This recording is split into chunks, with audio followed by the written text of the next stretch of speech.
হ্যাঁ, নিশ্চয়ই আমার পরিবারের কিছু ত্যাগ আছে, আমার পরিবারের কিছু পরিশ্রম আছে, আমার ব্যক্তিগত কিছু পরিশ্রম আছে। এটা যদি মূল্যায়ন করে আমাকে নমিনেশন দেওয়া হয়, আমি শুকরিয়া আদায় করব।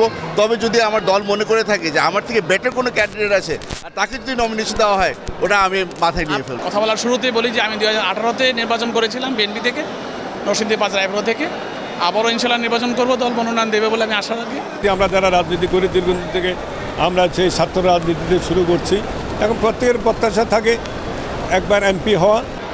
মনোনয়ন প্রত্যাশা আসলে প্রত্যেকের মধ্যে একটা থাকে, কিন্তু সেটা আমাদের ভারপ্রাপ্ত চেয়ারম্যান তিনি সবচেয়ে বেশি জানেন কখন কোথায় কাকে কোন জায়গায় দিলে কে সারভাইভ করে সেখান থেকে জনগণের প্রত্যাশা পূরণ করতে পারবে। ওনার উপরে সব কিছু নির্ভর করবে, উনিই যে সঠিক নেতৃত্ব বাছাই করবেন। জুলাই বিপ্লবে আপনারা দেখেছেন আমাদের মাত্র 14 দিনে 522 জন নেতাকর্মী আমাদের নিহত হয়েছে। আমাদের ছাত্র সমাজের গর্বিত অংশ, সমগ্র ছাত্র সমাজ জুলাই বিপ্লবে আজকে প্রায় 2000 ছাত্র নেতারা জীবন দিয়েছে, ছাত্র এবং জনতা। তাদেরকে স্মরণীয় করে রাখার জন্য, তাদের স্বপ্নকে পূরণ করার জন্য, রক্তের ঋণ শোধ করার জন্য আমাদের ভারপ্রাপ্ত চেয়ারম্যান তারেক রহমান অঙ্গীকার এবং শপথ করেছে। আমাদের অবদান তো আমাদের চেয়ারম্যান জানেন, যে আমাদের চেয়ারম্যান মহোদয় উনি সব অবগত আছেন।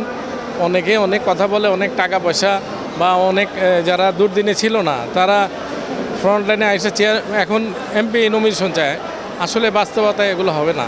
উনি আসার পরে বা ওনার একটা চিন্তাধারা আছে, যারা এই রাজনীতি সুন্দর রাজনীতি পছন্দ করে দলের দুর্দিনে ছিল, 5 তারিখের পরে যারা শৃঙ্খলাবদ্ধভাবে আছে উনি তাদেরকে নমিনেশন দিবে। কারণ এই গত 17 বছরে আমরা যেই ত্যাগ করেছি, যেই শ্রম দিয়েছি, আশা করি অবশ্যই আমার মুন্সিগঞ্জ 1 আসন, আমি মনে করি ওই আসনের সর্বোচ্চ ত্যাগ আমি করেছি। তাই সেই ত্যাগের বিনিময়ে আমি মনে করি অবশ্যই আমি মনোনয়ন পাবো যদি সঠিক মূল্যায়ন হয়। আর এই জুলাই আন্দোলনে আমি নিজেও আহত হয়েছিলাম।